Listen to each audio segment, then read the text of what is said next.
Hey everyone, this is Brian from Provision Studios, and today we are going to look at a plugin suite called the Howard Benson Vocals plugin.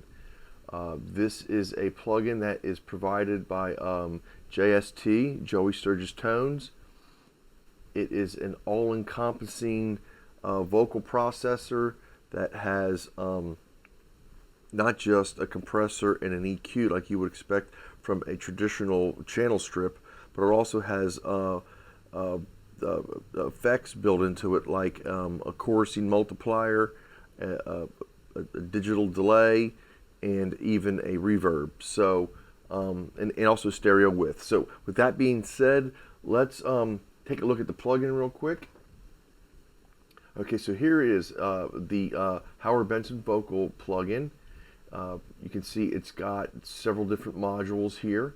From left to right, we have the compressor, the EQ, the multiplier, which is like a stereo doubler, with a module which is for stereo widening, an echo, which is your delay, a space, which is your reverb, and finally the output module, which is basically a way to adjust the where the vocal is going to sit in a mix.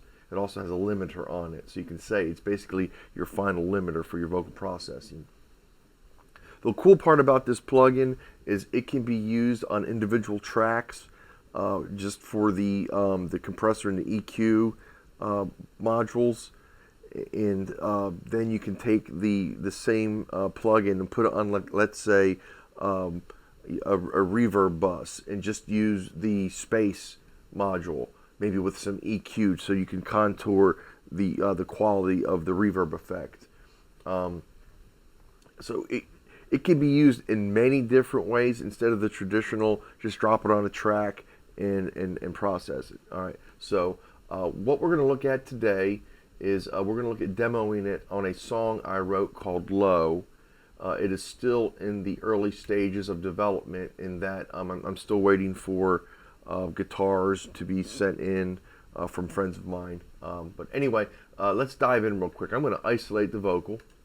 This is a lead vocal from a friend of mine, and basically we are going to turn everything off and just run left to right.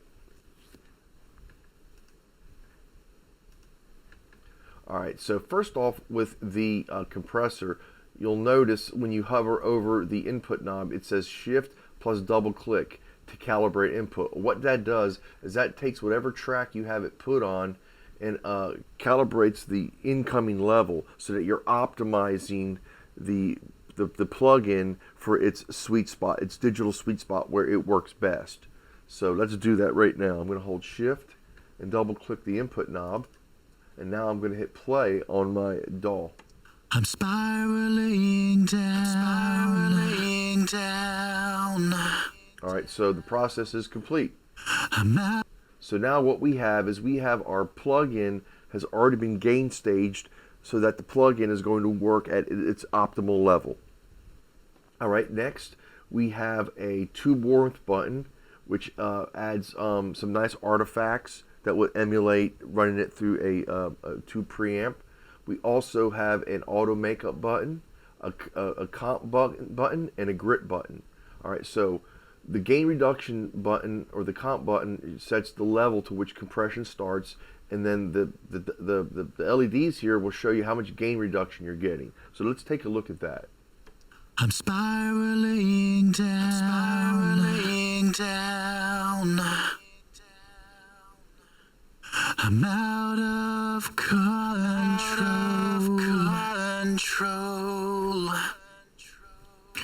I'm falling.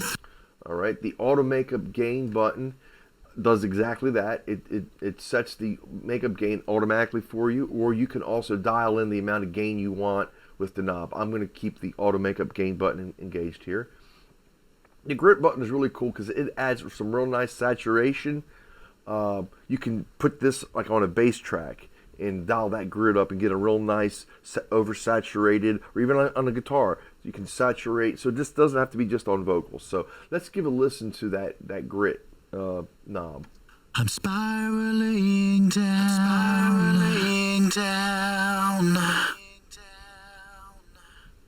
I'm out of color. So you can see just from that right there, the usefulness that you could get with that. Like even if you wanted to dirty up a snare, or you could do some real, or a synthesizer. There's really a lot of things you could use this grit knob for, just as a standalone. Just go in and turn everything off, engage the compressor or the vocals portion of this, and dial that grit up. Maybe some grit with some tube warmth really could give you a really nice saturated tone to whatever instrument you're wanting to affect.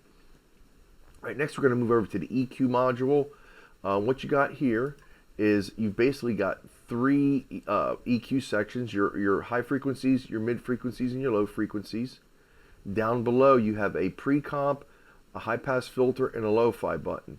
All right, so what the pre-comp button does is when you engage it, it moves the EQ module ahead of or in front of the compressor. So basically any frequencies that you are boosting or cutting will be all those moves will be done before the compressor, as opposed to if you did not have that engaged, and the vocal track or whatever instrument you're running through it is the compressor is compressing all that information.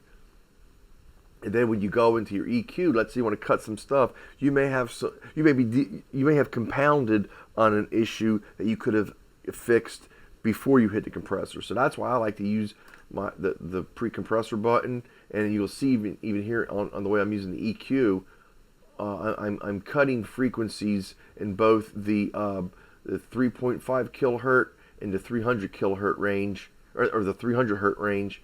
By at least 3D or 2.5 to 3 dB on both. So I don't want the compressor to mess with that information. So I'm removing it and then running my EQ'd vocal into the compressor.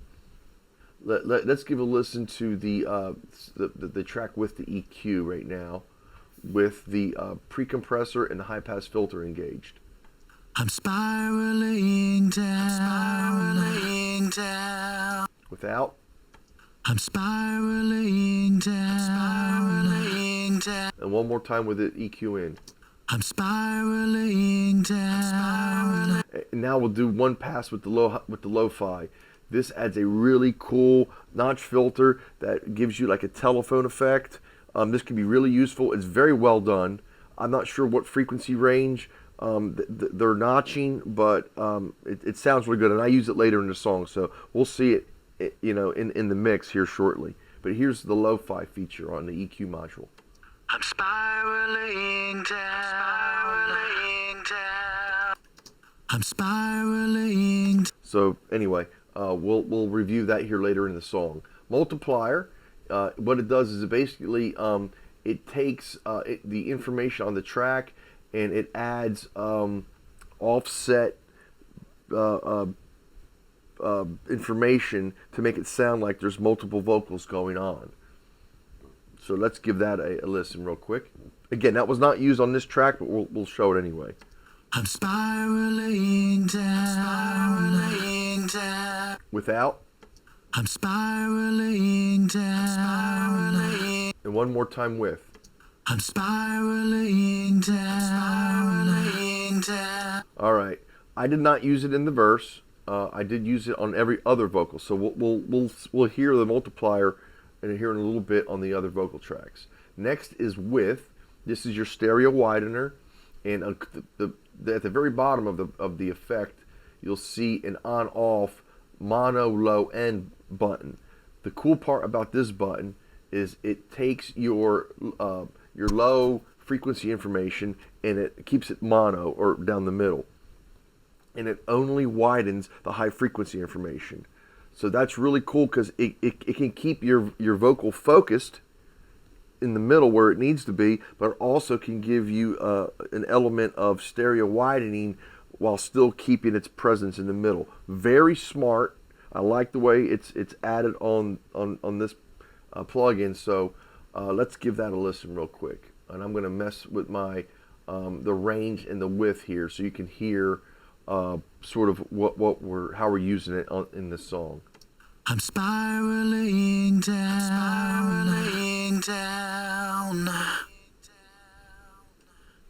I'm out of control.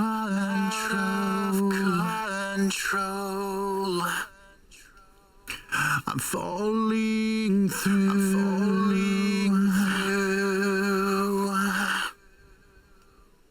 and into the low.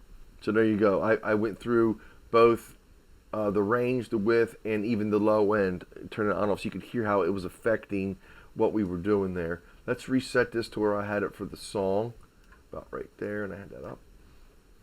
Next is going to be the echo, which is your delay module, and this has your amount, so the amount of delay you're putting on the track, both a mono and stereo mode, so you can do a mono delay or a stereo delay. You've got a lo-fi button and a sync button. The sync button will allow you to, with it off, will allow you to put in the amount of milliseconds you want on the delay, or you can hit the sync button and that will sync the song or the delay to the tempo of the song. The lo-fi button is really cool because what it does is it removes all the low frequency information in the delay so that all you're getting in the delay is the higher information. So what that does in the mix is, instead of having this delay that's really present in the mix of the song, it sort of takes out all that low frequency energy and allows the delay to just sort of be there, where it's part of the mix instead of taking over a mix or dominating the vocal track. So let's give that a listen real quick. I'm spiraling down, I'm out of control.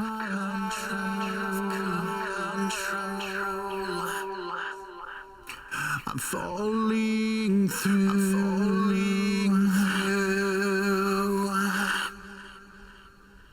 and into the low. All right, so here it is without. I'm spiraling down. With. I'm out of control. All right, finally, well, not finally, but next is the reverb or the space module. This is really simple. It's got a size, which gives you the size of the room that you want the track to live in. The amount, which is the amount of reverb or processing that you're putting on the track. Let's just give that a listen real quick. We're gonna A/B that on and off. I'm spiraling down. I'm out of control.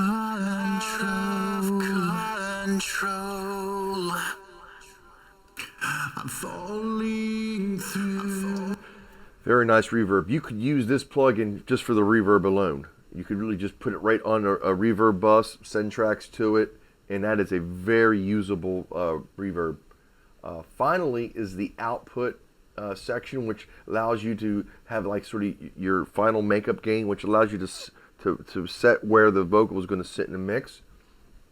You have a pre-effects button and a limit button, so you can limit the track or tracks. If you put it on a bus, you could use it as a final limiter.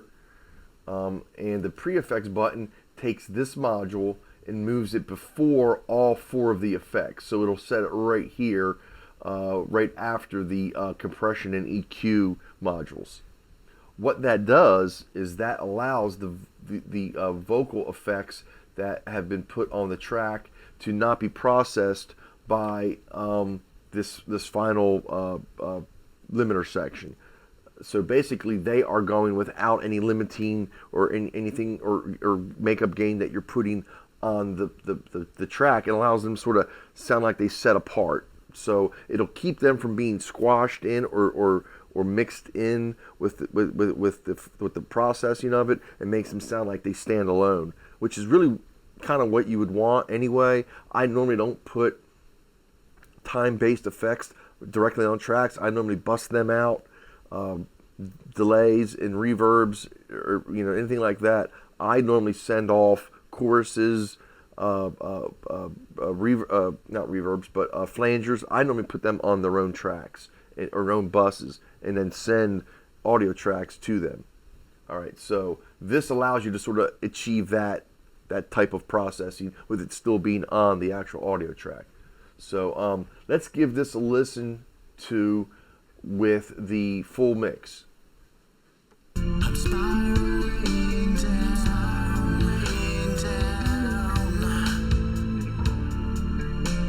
I'm out of control. Without.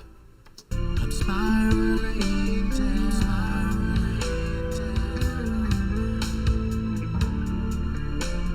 I'm out of control.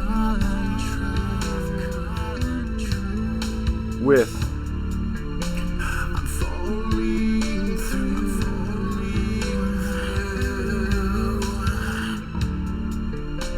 And into the blue. All right. Let's move on. Let's take a look at the chorus vocals. So with the chorus, we have two vocal tracks. Basically, they're double. There's a higher vocal and then a lower vocal part, and I have processed them differently. So the low one we'll put right here. The high one we'll put right here. So we can take a look at how they're both being processed. We have all modules are in on both of these. You'll notice on the higher vocal, I'm adding more of the multiplier than I am on the lower vocal. Everything else is pretty much set the same. It was just I found a good setting for one of them, and then I just copied and moved it over to the other track, and then added more of the multiplier. That's literally all I did. So let's give a listen to those vocals. First the low. It's such a strange sensation.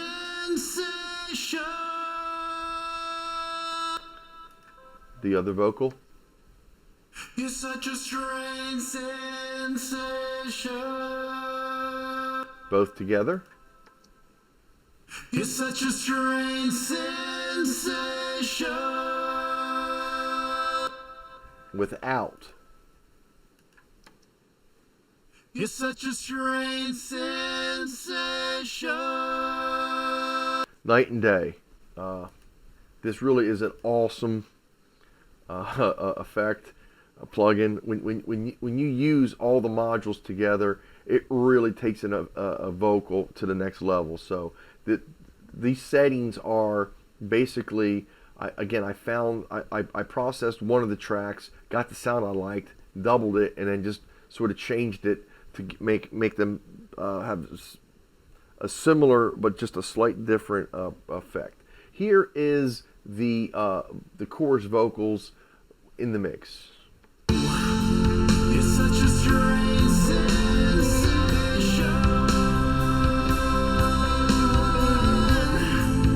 I'm becoming numb. Here they are without the effects. It's such a strange sensation.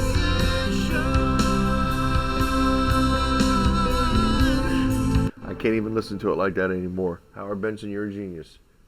So let's put it back in, give it one more listen. It's such a strange sensation.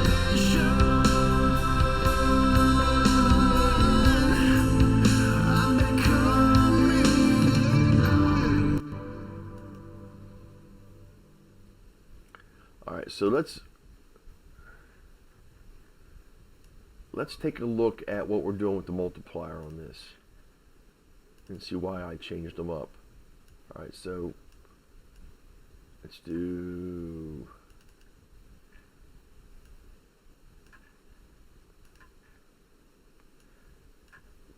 top one. On the top vocal is going to be on top, the bottom vocal is going to be on the bottom. All right, first we're going to isolate Listen to them without the multiplier. It's such a strange sensation. Not bad, not bad at all. Now with the multiplier. It's such a strange sensation. It's given it just enough of that sort of chorusing, thickening effect that I'm wanting for the chorus. Because I'm wanting the chorus to grow up, or to sort of increase the level of the song. So I've got the strings are coming in, I've got the synthesizers are coming in, and with the vocals, I'm wanting this mix to grow right there. So we've got these multipliers that are just, they are like the perfect effect for doing exactly what I was hearing in my head. It's this guy really knows what he's doing. So let's listen to the chorus with the Benson vocal plugin all in. It's such a strange sensation.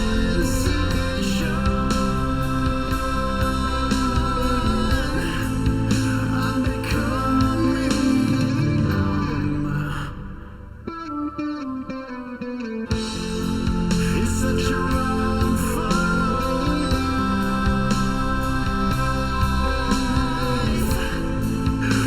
I'm in the All right, let's go to the end. We have an outro section here where the again, I don't have all the parts yet, so I'm still waiting on guitars, but this is where the guitar solo is going to be.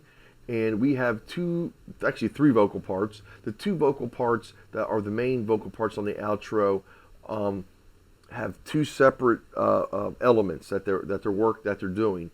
On these, I used the lo-fi module, or the lo-fi button on the EQ module. So let's focus on the first vocal on this. Everything is going on for this one except the stereo width. I'm wanting this one to be as close to down the middle as I can get. Again, we have the lo-fi button engaged, so let's give this a listen.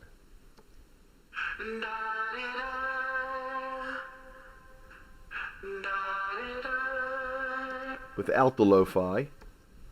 And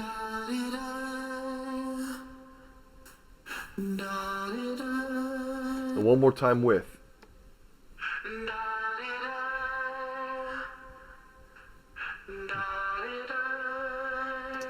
All right. Let's listen to it once without the Howard Benson vocal plugin, just to hear what we started with. And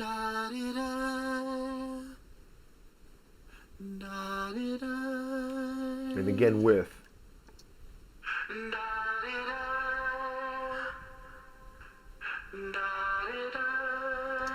That lo-fi button could be the best thing on this plugin. I mean, I can see a million instances where I'll be using this on different instruments, different sections of songs. I may put this on my sub mix and automate that button alone just to engage and disengage at certain points in songs. Very, very nice feature there. All right, let's listen to the responding vocal on this. Again, we have the lo-fi button engaged.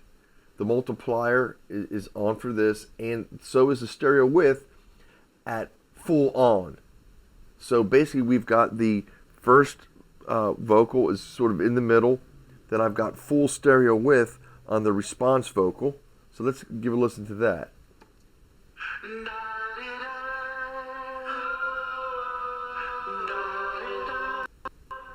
So that's awesome. So you can hear how the first vocal's in the middle, and then we have the responding vocals that are spread wide. So giving me maximum separation on these two vocal parts. Let's hear this once without just it isolated.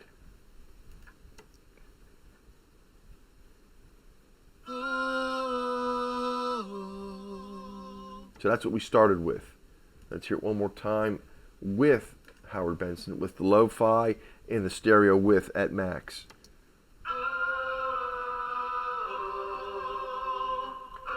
and I'm going to turn off the stereo width. So the echo effect is still giving us some stereo spread, but when I put the width module on, it gives me that edge to edge cover that I'm wanting out of this track. Let's listen to it in the mix.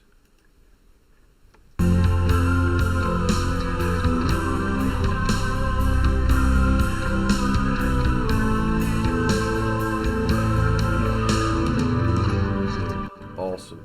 All right, now at the very end of this solo section is a sort of like a re-entry of a lead vocal part. This is set at 40% width, so I've got that first vocal in the middle. The responding vocal is edge to edge at 100% width, and then at about 40%, I've got this vocal that I'm about to play right now.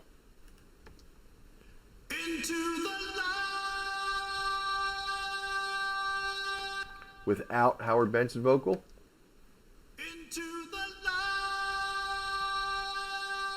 And again with. All right, now let's listen to all three right there.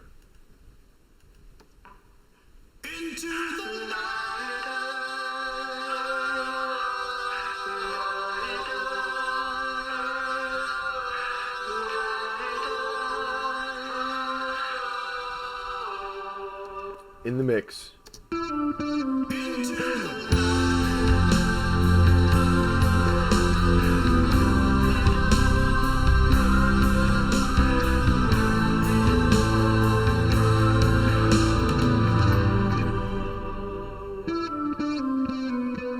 All right, so there we go. That is the Howard Benson vocal on all the vocal tracks.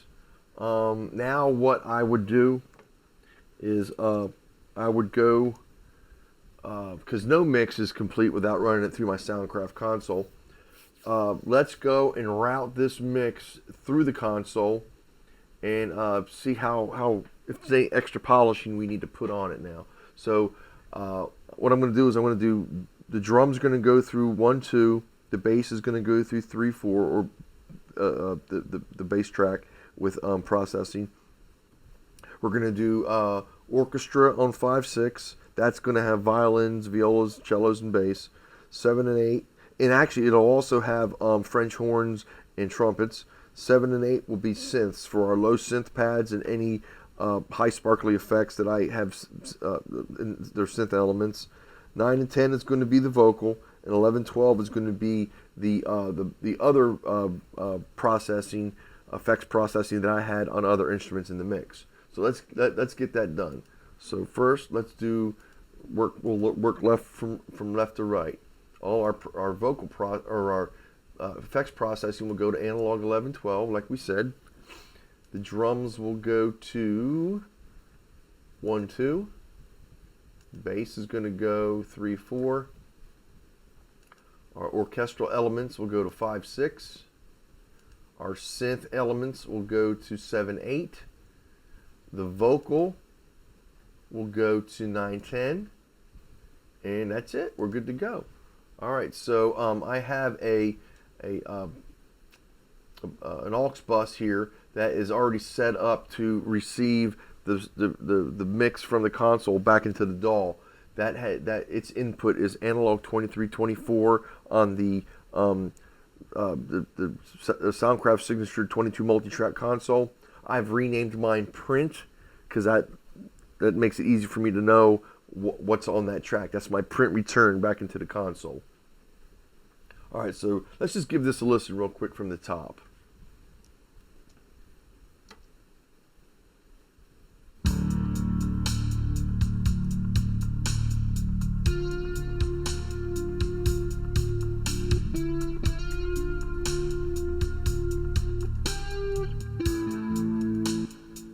Drums only.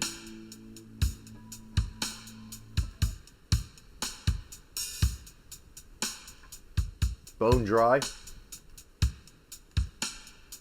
Bass. bring vocal in.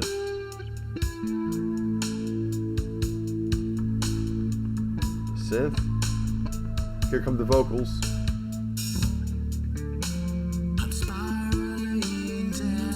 Synth.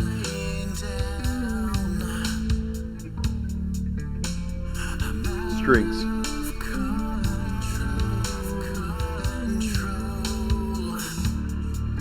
Alright, so how I've got this is the drums, the bass, the orchestra, and the synths are all going to group 1, 2, along with the effects.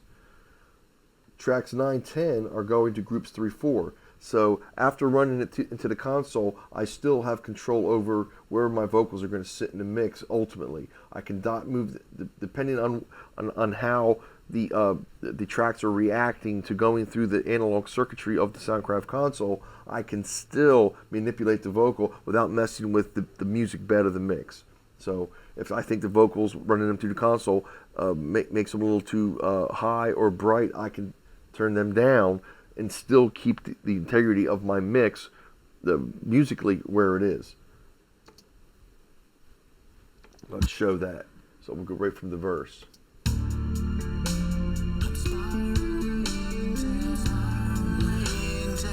I can sit them on top of the mix if I want.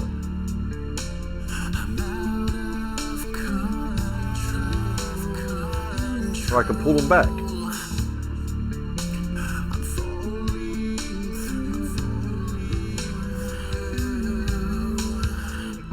Pull the bass down a little bit.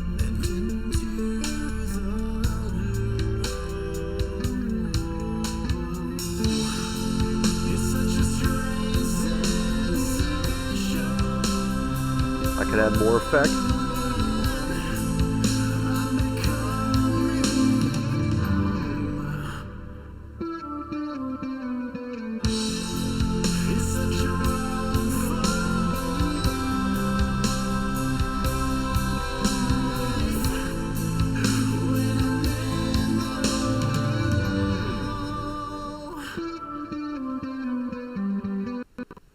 Alright, so there we go.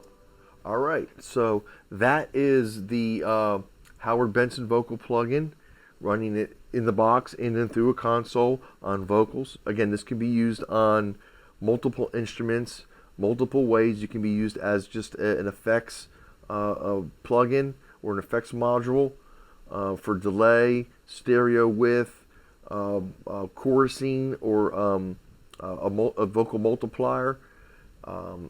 You can I showed you with the lo-fi button, you can put it on your submix, and then sort of in certain parts of the song you can automate it to come on and off, or even on certain vocal passages like I did, how I used it in this song, where certain sections of the song where the vocals were, I just used the lo-fi on just that one section instead of throughout the whole mix. So you don't want to use too much of it, just where, you know, to add sort of some depth to your song, your arrangement. So, all right, so that's going to do it. If you have any questions, please, or comments, you can leave them in the section below the video here, or you can email me at bbuck822@gmail.com. You can also go to my website, www.provisionstudios.com. That's PROVIZION studios.com. You can look around there, see what else I have done, and see some of my other videos if you're not on the YouTube channel. And until then, I'll see you guys soon. All right, bye-bye now.